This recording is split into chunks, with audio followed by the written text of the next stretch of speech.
There is a sermon that I want you to go and listen to this evening or tomorrow morning. It was a sermon that was delivered by Billy Graham in Chicago, the United States in 1971. Who is Jesus? He's one of the most powerful sermons that I've ever heard preached by man. Who is Jesus? Some say he was the Son of God, Billy Graham says. Some say that he was a god. Some say that he was a madman. Some say that he was a charlatan. But who is Jesus? Who is he? Who is he? That 2,000 years down the line, you are here congregating and praying in his name. Who is he? You never met him. He was a Jew who, according to the Bible, never traveled for more than 50 kilometers. He was in Nazareth, he was in Bethlehem, he was in Jericho, he was around Galilee. He did not have internet, he did not have Instagram, he did not have WhatsApp, no phone. But today you hear, you say that he has taken your life. Who is he? Why are we here dancing to him, dancing to his tune? Who was he? He only preached for 3 years. The 18 years between age 12 and 30, we do not know where he was. Who is he? Who is he?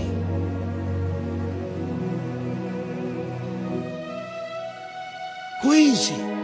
He's mysterious. Because God must be mysterious. You know, one of the things in the Bible that strikes me the most is the story of John the Baptist. This John the Baptist, who is Christ's cousin, the son of Elizabeth and Zachariah, says is a forerunner for Christ. And when Jesus is being baptized at the Jordan River, and Christ approaches him, and there is a dove and says, "This is my son in whom I am well pleased." This John the Baptist, when he is arrested by Herodias and he is in jail, he doubts. And he sends his 2 disciples to Christ to go and ask the following question. Go and ask of him whether he is the one or we should wait for another. Do you remember that? Whether he is the one or we should wait for another. And how does Christ reply? Go and tell him that the blind are seeing, that the lame are walking, that the lepers are clean, and that the message is being preached to the whole world. After that, we are not told what happens. John's head is cut and given to Salome. That is John, who saw him, who baptized him. You, ulimuona Yesu wewe? Si unasimuliwa tu. Yet he tells us by faith. He tells us, you who say, somebody says, good man, he says, why do you call me good? It is only God in heaven that is good. You remember the story of that lady who is an adulterer, an adulteress?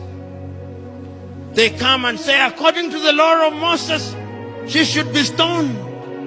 And Christ is writing and says, yes, those of you who are without, he amongst you who is without sin, cast the first stone. And he's looking down. And after a while he raises his head and they have all gone. And he asked the lady, where are your accusers? Go forth and sin no more. Go forth and sin no more. That message is preached to us on a daily basis, weekly basis. The good pastor says, go and sin no more. But we sin. In our country particularly, we sin. Greed is our creed. We go to the offices and we ask for bribes. In our unguarded moments in this country, we judge people on the basis of their tribe. Yet Christ says there are no Jews, no Gentiles. How are you finishing? You are here. How do you intend to finish the journey? Are you a Sunday Christian who repeats the words of the Lord's Prayer and the Nicene Creed and the prayer of St. Chrysostom as if you are a robot?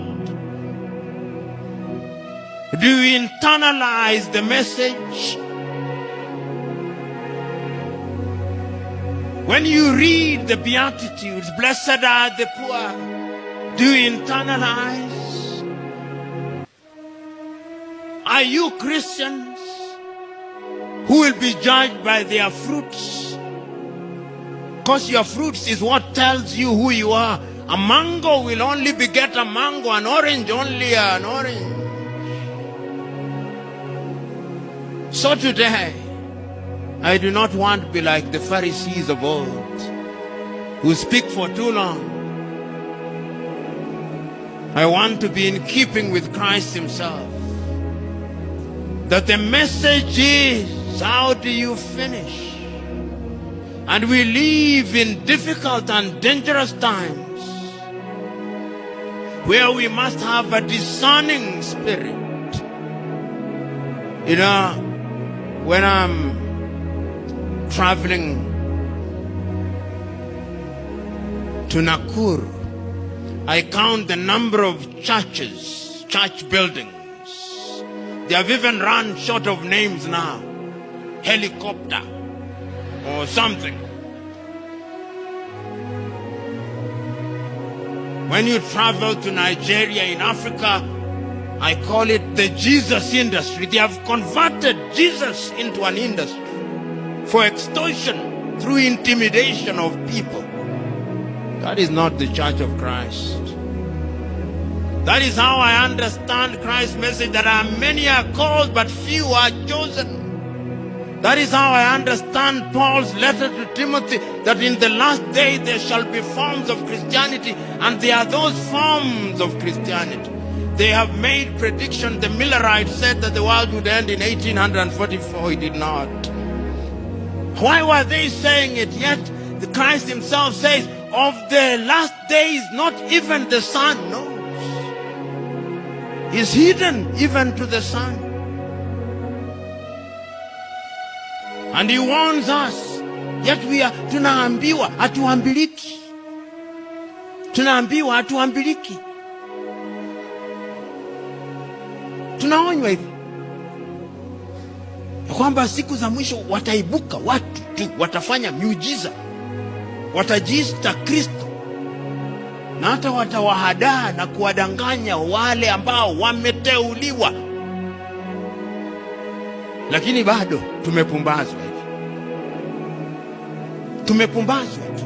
Tumekuwa ni wapumbavu. Na kuna tofauti ya upumbavu na ujinga.